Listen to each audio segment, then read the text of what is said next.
नमस्कार, मैं ऋत्विक बांबा इस कोर्स ह्यूमन कंप्यूटर इंटरेक्शन का शिक्षण सहायक हूँ। आइए ये ट्यूटोरियल शुरू करते हैं। आज का हमारा विषय है यूज़र पर्सपेक्टिव, उपयोगकर्ता परिप्रेक्ष्य। सबसे पहले हम ये देखेंगे कि हमने इससे पहले क्या क्या पढ़ लिया है। तो आइए शुरू करते हैं।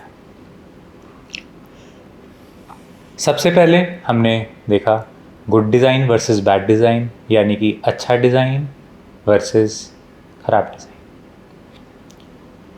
फिर हमने ये देखा कि एक डिज़ाइन को अच्छा क्या बनाता है, क्या क्या ऐसे चीज़ें एक डिज़ाइन में आ सकती हैं जिससे वो एक अच्छा डिज़ाइन कहलाए।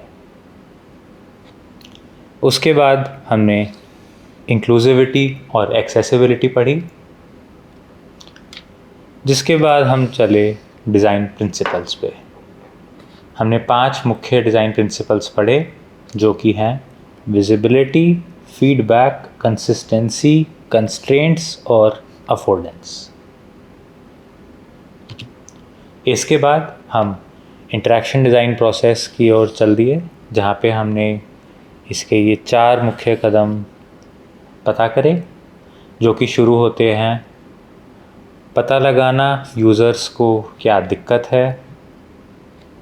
उसके बाद उन दिक्कतों का हल करने के लिए हम सॉल्यूशन बता सकते हैं। उसके बाद उन डिज़ाइंस के इंटरैक्टिव वर्जन्स जिनसे यूज़र्स उपयोगकर्ता वार्तालाप करके उनको टेस्ट कर सकें। और आखिर में उन डिज़ाइंस को हम इवैल्यूएट करेंगे इंटरव्यूज़ और क्वेश्चनेयर्स के थ्रू। और फिर ये प्रोसेस चलता रहता है जब तक हम अपने फाइनल प्रोडक्ट डिज़ाइन पे आ जाते हैं। उसके बाद हमने ये डबल डिज़ाइन देखा, जहाँ पे हम सबसे पहले अपने उपयोगकर्ता की दिक्कतों के बारे में समझते हैं, जिसके बाद हम उनकी एक सबसे बड़ी दिक्कत को समझते हैं और उसको हम बोलते हैं प्रॉब्लम स्टेटमेंट। इसके बाद हम उस दिक्कत को, उस प्रॉब्लम स्टेटमेंट को हल करने के लिए उसके हल ढूंढना शुरू कर देते हैं। जब हम बहुत सारे सॉल्यूशन ढूंढेंगे और फिर आखिर में हम एक परफेक्ट सॉल्यूशन फाइनल करेंगे। ये है हमारा फाइनल प्रोडक्ट डिज़ाइन, जो आखिरी हम डिज़ाइन चूज़ करते हैं। और फिर हम इस डिज़ाइन को दिखाएंगे उपयोगकर्ताओं को, यूज़र्स को, कि वो किस तरह से इसको यूज़ कर सकते हैं। ये डिज़ाइन उनकी दिक्कतों का हल कैसे कर सकता है, उनकी ज़िंदगी कैसे आसान बना सकता है, और आखिरकार एक बेहतर यूज़र एक्सपीरियंस उन्हें दे सके। इसके बाद हम आते हैं आज के टॉपिक पे, जो कि है यूज़र पर्सपेक्टिव, यानी कि उपयोगकर्ता परिप्रेक्ष्य। सबसे पहले हम देखेंगे यूज़र सेंटर्ड डिज़ाइन क्या कहलाता है। यूज़र सेंटर्ड डिज़ाइन में हम यूज़र को बीच में रखते हैं और उसके चारों तरफ हम जो भी गतिविधियां होती हैं वो की जाती हैं। जैसे पहले चरण में हम डिज़ाइनर्स एक टीम में काम करते हैं और ये समझने की कोशिश करते हैं कि यूज़र्स को, उपयोगकर्ताओं को क्या दिक्कत है। उसके बाद हम ये समझते हैं और लिखते हैं कि आवश्यकताएं क्या हैं यूज़र्स की। फिर हम एक डिज़ाइन के चरण में आते हैं, जहाँ पे पूरी डिज़ाइन टीम अलग अलग हल निकालती है, उन्हें डिज़ाइन करती है, और आखिरकार इनमें से किसी एक को हम एक आखिरी हल के तौर पे लेते हैं और उस पे फिर हम एक इवैल्यूएशन करते हैं, यूज़र से बात करते हैं, उपयोगकर्ताओं से वार्तालाप करते हैं कि उनके लिए ये कितना बेहतर यूज़र एक्सपीरियंस दे सकता है। उसके बाद हम आते हैं पर्सोनास पे, यूज़र पर्सोना क्या होते हैं? ये एक ऐसे हम लोगों के बारे में एक कहानी लिखते हैं जो असल में नहीं एग्जिस्ट करती, जो असल में नहीं है। एक काल्पनिक कहानी लिखते हैं हम, जो हर यूज़र, हर उपयोगकर्ता को बता पाए, हर उपयोगकर्ता के बारे में हमें जानकारी दे पाए। एक या दो पेज से ज़्यादा का नहीं होता ये। और इसमें हम लिखते क्या क्या हैं? हमारे उपयोगकर्ता या जो पर्सोना है हमारा यहाँ पे, उसका नाम, उसकी उम्र, वो कैसे अपना जीवन यापन करता है, और उसकी ज़िंदगी के बारे में 2 से 3 वाक्य। उसके बाद हम लिखते हैं कि उस यूज़र की क्या ज़रूरतें हैं और उसकी क्या परेशानियां हैं। उसकी ज़रूरतें और परेशानियां ही हमारी सबसे बड़ी ज़रूरत है। हमें उन पे ध्यान देना है। हम उन्हीं ज़रूरतों को ध्यान में रखते हुए अपना डिज़ाइन बनाते हैं। इसमें और भी कई चीज़ें दी जाती हैं, जैसे किसी का व्यवहार कैसा है, उनके ज़िंदगी के बारे में और कुछ चीज़ें जो ज़रूरी हो सकती हैं। ये सब 1 से 2 पेजेस में लिखा दिया जाता है। इसके बाद हम कुछ और इसी तरह के पर्सोनास बनाते हैं ताकि हम अपना डिज़ाइन यूज़ करने वाले ज़्यादा से ज़्यादा लोगों को बता पाएँ, समझा पाएँ कि हमारे असल उपयोगकर्ता, हमारे एक्चुअल यूज़र्स कौन हैं। अब हमें चाहिए ही क्यों पर्सोनास? क्या ज़रूरत है हमें इनकी? सबसे पहले तो हमें ये समझना चाहिए कि हमारे टारगेट ऑडियंस, जो हमारा उपयोगकर्ता का जो एक ग्रुप है, उसको हमें समझना चाहिए कि वो कौन है, वो क्या करता है, उन्हें क्या चाहिए, उन्हें क्या नहीं चाहिए, और उन्हें क्या परेशानियां हैं। ये समझना कि हम किसके लिए ये डिज़ाइन बना रहे हैं, ये बहुत ज़रूरी है। और पर्सोना बनाना हमें मदद करता है कि हम एक ऐसा उपकरण, ऐसा यंत्र बना पाएँ जो उनकी ज़रूरतें पूरा करे और उनका यूज़र एक्सपीरियंस बेहतर करे। एम्पैथाइज़ फेज़ में आते हैं, जहाँ पे हम यूज़र के, जो हमारे उपयोगकर्ता हैं हमारे, उनके पर्सोनास को हम लिखते हैं। हम ये बताने की कोशिश करते हैं कि कौन होंगे हमारे यूज़र। उसके बाद हम एक डिफ़ाइन फेज़ में आते हैं डिज़ाइन थिंकिंग प्रोसेस के, जहाँ पे हम अपनी जो यूज़र की दिक्कतें हैं हम वो लिखते हैं। क्या ऐसी सबसे बड़ी दिक्कत है यूज़र्स को जो उनका हल करना सबसे ज़्यादा ज़रूरी है। आइए अब देखते हैं कि एक पर्सोना को डिज़ाइन करने में क्या क्या चरण होते हैं। सबसे पहला होता है कि हमें ये ढूंढना है कि असल उपयोगकर्ता कौन होने वाले हैं।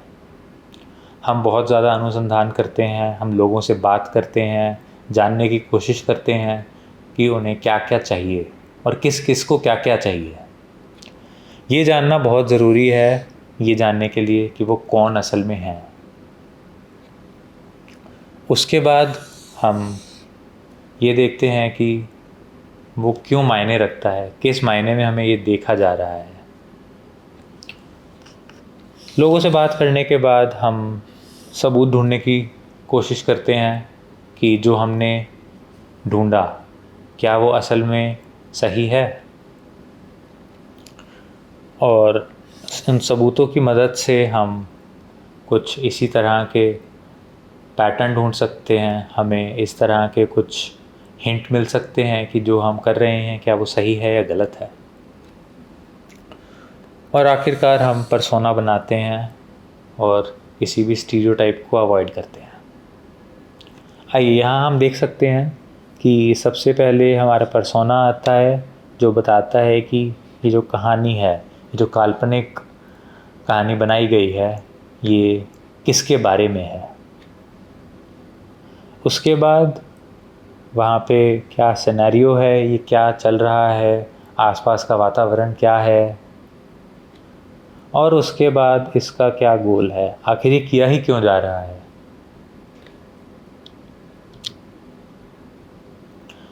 तो अब हमारे पास निम्नलिखित कुछ चीज़ें हैं जो एक पर्सोना में होनी बहुत ज़रूरी हैं, जिनमें आते हैं पर्सोना में जो हमारा किरदार है उसका क्या नाम है, एक कोई हम उसका चित्र चिपका सकते हैं, फिर उसके बाद उसके बारे में और कुछ छोटी छोटी चीज़ें जैसे उसका नाम, उम्र, क्या उसका रहन सहन है, वो कहाँ रहता है, शादीशुदा है या नहीं, परिवार में कौन कौन है, उसके बाद उसकी क्या ज़रूरतें हैं, क्या दिक्कतें हैं उसके ज़िंदगी में, क्या फ्रस्ट्रेशन है, उसके बाद व्यवहार के बारे में थोड़ा बहुत और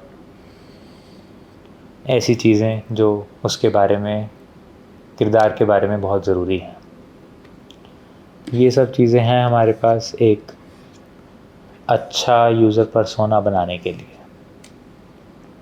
और हम इसमें कुछ और भी 2-3 सवाल डाल सकते हैं जो हमारे अपने डिज़ाइन को लेकर सही हों। जैसे अगर कोई ईमेल कंपनी बनाना चाह रहा है तो उसके लिए ये 2 सवाल काफ़ी ज़रूरी हो सकते हैं कि वो कितना ज़्यादा ईमेल खोलते हैं, कितनी ज़्यादा ईमेल देखते हैं, ये बेहद ज़रूरी हो जाते हैं। ये एक उदाहरण के तौर पे हमने पर्सोना दिया हुआ है। ये इनका नाम है, यहाँ पे इनका चित्र दिया गया है, इनकी उम्र, इन्होंने क्या पढ़ाई की है, क्या ज़िंदगी में करते हैं ये लोग, कहाँ रहते हैं, किस तरह से ये टेक्नोलॉजी के बारे में पढ़े हुए हैं। 2-4 छोटी-छोटी पंक्तियाँ इनके बारे में, क्या ज़रूरतें हैं इनकी, क्या दिक्कतें हैं, क्या क्या करते हैं, ये क्या पसंद है करना, और कुछ छोटी छोटी चीज़ें जिनसे हम अपने किरदार को और अच्छी तरह समझ सकते हैं। आइए अब हम देखते हैं एम्पैथी क्या होती है। एम्पैथी का सरल शब्दों में मतलब है समानुभूति। तो अगर हम डिज़ाइनर्स को कुछ बनाना है जो कि लोगों की मदद करेगा तो समानुभूति एक बहुत ही ज़रूरी चीज़ बन जाती है, हमें ध्यान रखनी चाहिए जिसका। और जैसे पर्सोना हमें ये मदद करते हैं कि हम कैसे समझ पाएँ अपने जो डिज़ाइनर्स, वो कैसे समझ पाएँ कि उन्हें क्या बनाना है। समानुभूति हमें उपयोगकर्ताओं को अच्छे से समझने में मदद करती है। हम यूज़र की जगह खुद को डालकर सोचें अगर, तो हम पर्सोना और अच्छे तरीके से बना पाएंगे और हम ये समझ पाएंगे कि अलग अलग लोगों की अलग अलग ज़रूरतें होती हैं।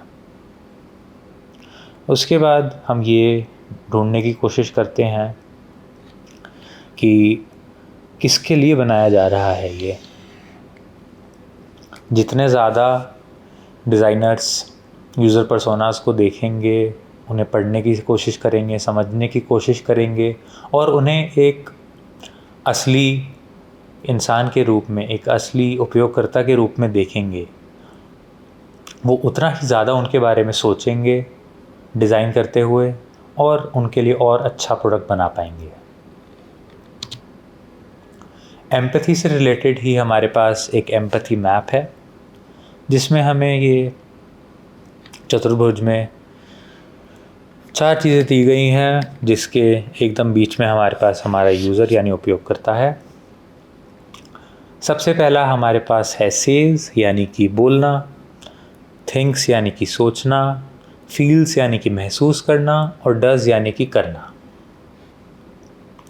इसमें हमारा जो उपयोगकर्ता है उसके 4 मुख्य कार्य दिए गए हैं। वो क्या क्या करता है, क्या क्या कर सकता है अपने जो अनुसंधान के चरण में। क्या यूज़र ने बोला, क्या उसने किया, क्या उसने सोचा और क्या उसने महसूस किया।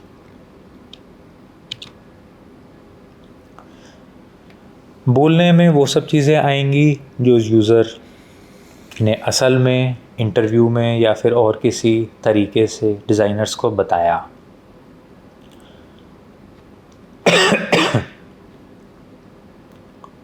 ज़्यादातर इसमें यूज़र की सीधा बोली गई लाइनें ही होती हैं या फिर उन्हीं से लिए गए कुछ मतलब। फील्ड्स में हमारे पास आता है कि यूज़र क्या महसूस करता है, जो कभी कभी हम पता कर सकते हैं उसे देखकर, उसकी शारीरिक भाषा को देखकर, और क्या यूज़र को परेशान करता है और क्या उसका इंटरेस्ट बढ़ाता है। फिर हमारे पास एक थिंक करके है क्वाड्रेंट, जो हमें बताता है कि यूज़र के दिमाग में क्या चल रहा है, वो क्या सोच रहा है जैसे जैसे वो ये अनुभव कर रहा है, उसके दिमाग में क्या है, उसके लिए ज़रूरी क्या है। हो सकता है कि जो बोलना का है और जो सोचने का है वो ज़रूरी हो सकते हैं, पर हमें ध्यान से देखने की ज़रूरत है कि क्या यूज़र सोच रहे हैं और बोलने को तैयार नहीं है। और आखिर में हमारे पास है डज़, यानी कि करता है। इसमें हम असल में देखते हैं कि यूज़र ने क्या क्या किया, क्या कदम उठाए यूज़र ने, और असल ज़िंदगी में यूज़र क्या करता है। ज़रूरत ही क्या है पर हमें इन एम्पैथी मैप्स की। सबसे ज़रूरी और सबसे आसान मतलब तो है इसका, इससे हम अपने उपयोगकर्ताओं के साथ समानुभूति की एक भावना को उत्पन्न कर सकते हैं। जब हम असली डेटा को कंबाइन करते हैं अपने बाकी अलग तरीक़ों से, जिससे हम समझ सकें यूज़र्स को, इससे हम एक बेहतर प्रोडक्ट बना पाएंगे अपने उपयोगकर्ताओं के लिए, अपने यूज़र्स के लिए। ये हमारे प्रोडक्ट में से बायस हटा सकता है, जिससे हमारा प्रोडक्ट सिर्फ एक किस्म के लोगों के लिए, एक समुदाय के लोगों के लिए ही ज़रूरत ना हो, ये हर किसी के लिए एक अच्छे डिज़ाइन के रूप में उपयोग में आए। इससे हम अपनी रिसर्च में, अपने अनुसंधान में जो कमियां हैं उनको भी ढूंढ सकते हैं, पता कर सकते हैं, और इससे हम कुछ ऐसी भी यूज़र की ज़रूरतों को पता लगा सकते हैं जो वो खुद भी उनके बारे में उन्हें ना सोचा हो उन्होंने। और आखिरकार हम ये समझ सकते हैं कि जो हमारे उपयोगकर्ता हैं, जो यूज़र हैं, उनके व्यवहार को क्या इन्फ्लुएंस करता है, क्या बदलाव होता है उसके व्यवहार से। आखिरकार इन सब का इस्तेमाल करते हुए हम एक अच्छी एफिशिएंट इनोवेशन की तरफ बढ़ सकते हैं।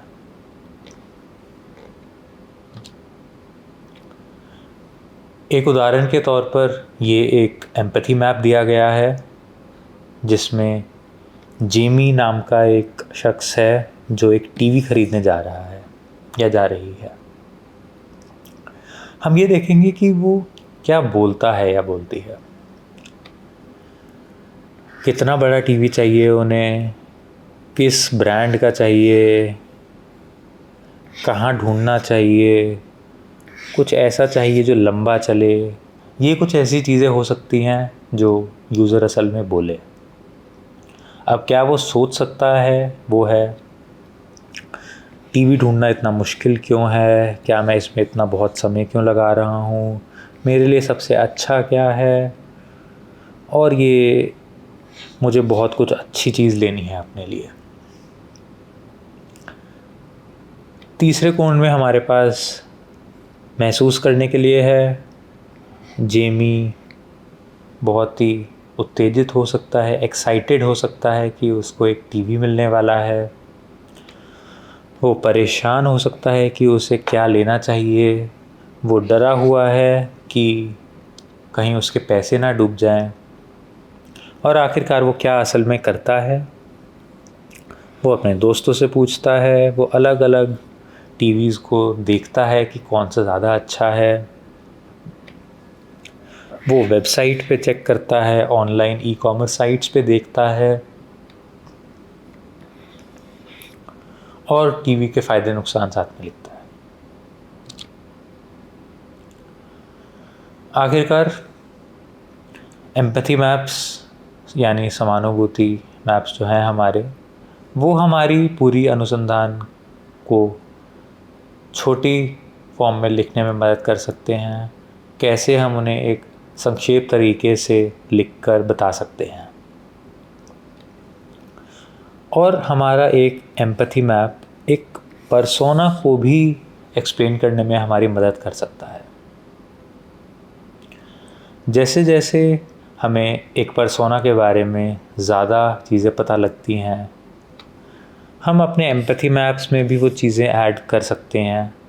हम कुछ चीज़ें उसमें अपडेट कर सकते हैं, बदलाव कर सकते हैं, कुछ नई चीज़ें लिख सकते हैं, कुछ पुरानी चीज़ें हटा सकते हैं आदि। आखिरकार फिर हम एम्पैथी मैप्स को किसी भी यूज़र एक्सपीरियंस प्रोसेस में यूज़ कर सकते हैं, ताकि हम पूरी टीम के बीच में एक ही चीज़ पर आ सकें और ये समझ सकें कि यूज़र्स को क्या चाहिए और उनकी क्या ज़रूरतें हैं, और उन ज़रूरतों को सबसे ऊपर रखते हुए अपने डिज़ाइन को संभालें। एम्पैथी मैप्स सबसे अच्छा तब काम करते हैं जब वो डिज़ाइन प्रोसेस में जल्दी जल्दी यूज़ कर लिए जाएं, और जैसे जैसे हम आगे बढ़ते जाएंगे उस प्रोसेस में हम इसको अपडेट करते जाएंगे। इसके बाद हम देखेंगे एक मेंटल मॉडल क्या होता है। देखिए, मेंटल मॉडल एक ऐसी चीज़ है जो एक यूज़र सोचता है, एक उपयोगकर्ता सोचता है कि उसे क्या चाहिए, जो भी दिक्कत उसके दिमाग में चल रही है उसका कोई ना कोई हल उसके दिमाग में ज़रूर हो सकता है, और यही उसके दिमाग में जो हल है वो है हमारा मेंटल मॉडल। एक यूज़र क्या सोचता है कि उसके मन में सोचे गए जो हल में क्या क्या होना चाहिए, ये सब मिलकर बनाता है एक मेंटल मॉडल। और ये कैसे बन सकता है, इसका ये बहुत ही बड़ा असर पड़ सकता है हमारे मेंटल मॉडल पे कि जो यूज़र है वो पहले से क्या करता है, ऐसे ऐसे ही उपकरणों के साथ उसका पहले कैसा अनुभव रह चुका है, और वो क्या क्या एजम्पशंस बना चुका है, क्या उसने पहले से ही सोचा हुआ है अपने दिमाग में, ये देखकर कि वो कैसा होता है, कैसा दिख रहा है वो, ये देखकर वो सोच सकता है। मेंटल मॉडल बनाना भी कोई आसान काम नहीं है। इसमें हमें जो यूज़र्स हैं, हमारे उपयोगकर्ता, उनको हमें बहुत ही गहन तरीके से उनके बारे में जांच करनी पड़ती है, उनके बारे में सोचना पड़ता है और ये समझना पड़ता है कि वो किस तरह से अपने दिक्कत का हल कर सकते हैं। और ये सब हमारे जो प्रोडक्ट हैं उससे स्वतंत्र चलता है। हमें ये जानना बहुत ज़रूरी है कि हमारे जो यूज़र्स हैं उनका इमोशनल स्टेट क्या है, और ये पूर्णतः हमारे जो प्रोडक्ट है उससे स्वतंत्र है।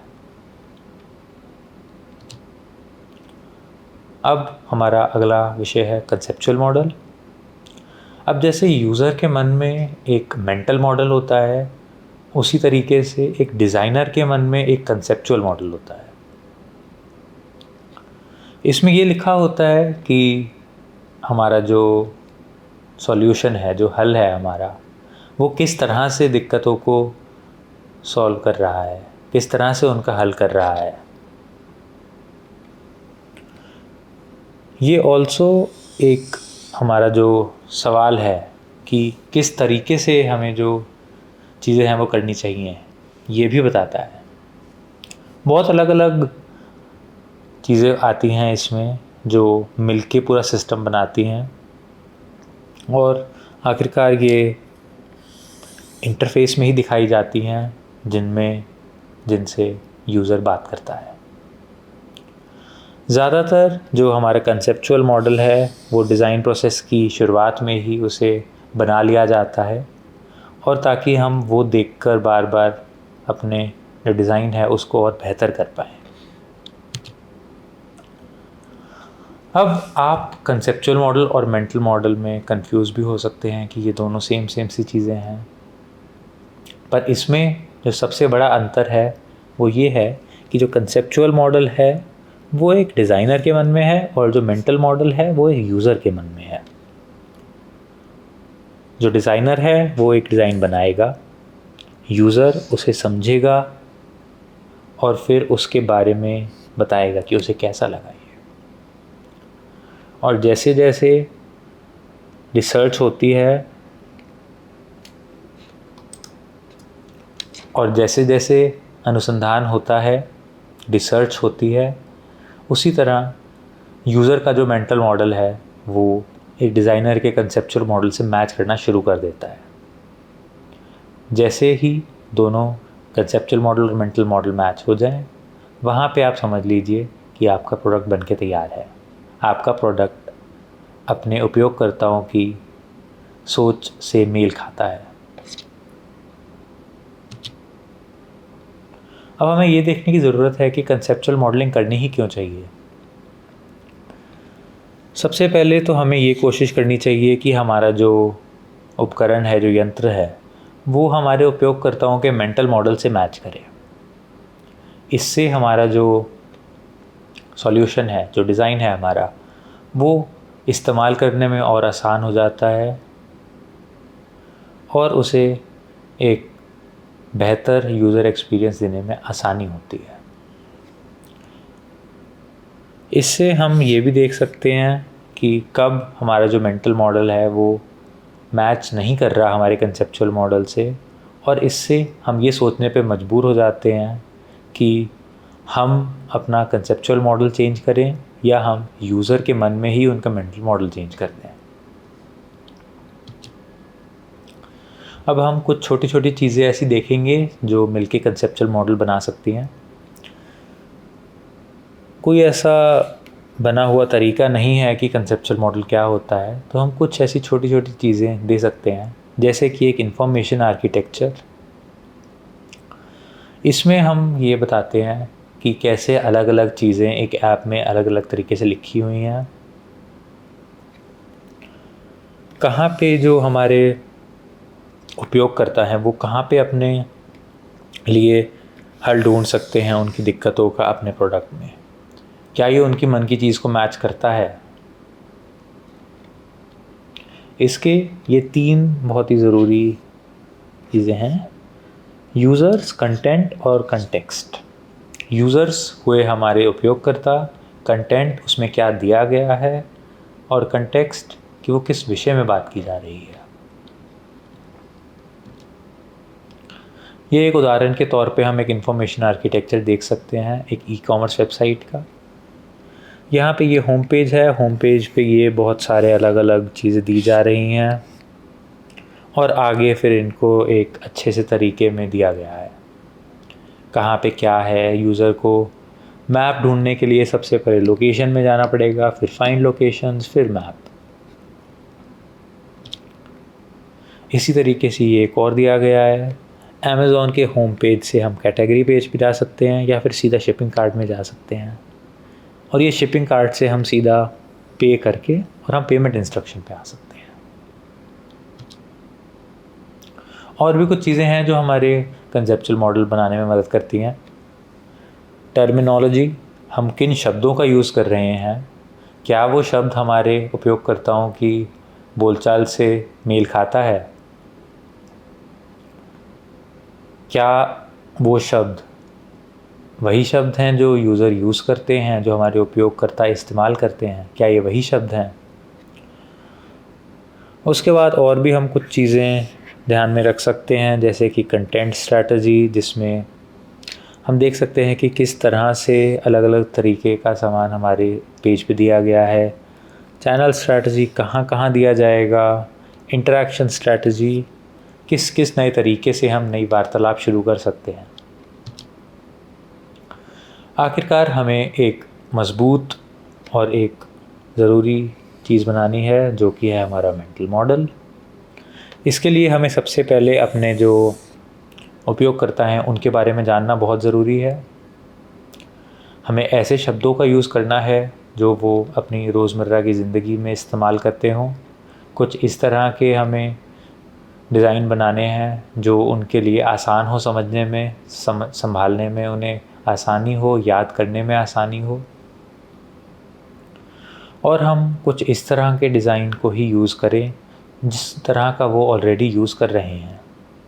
जैसे कि हमने एक पुराने ट्यूटोरियल में बात की थी, जो पीछे जाने का बटन है वो एक वेबसाइट में उल्टे हाथ को टॉप पे ही होगा, तो ये बहुत ज़रूरी है।